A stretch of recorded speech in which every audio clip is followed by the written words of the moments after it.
ترافیکي لارښود. قانون ډریور ته باید تاسو چې هر وخت سپارې پورته کوئ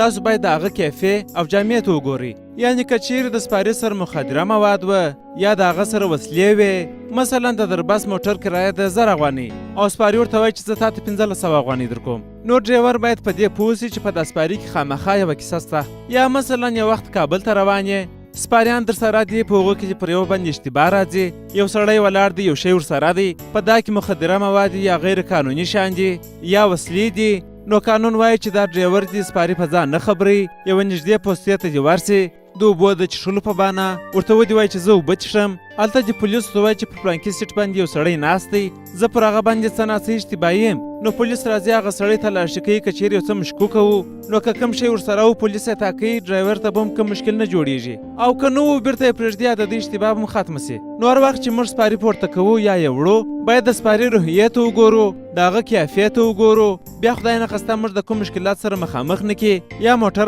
څخه به ونه ځي یا بل غیر قانوني کار سره ونه کړي. نو هر وخت چې موږ تاسې سپارې پورته کوو هغه در یو ځای پورې رسوو نو باید هغه ته متوجه سو. دا پیغام تاسو ته د شاه موبلاین شرکت لخوا وړاندې سو. شاه د اعتبار وړ نوم.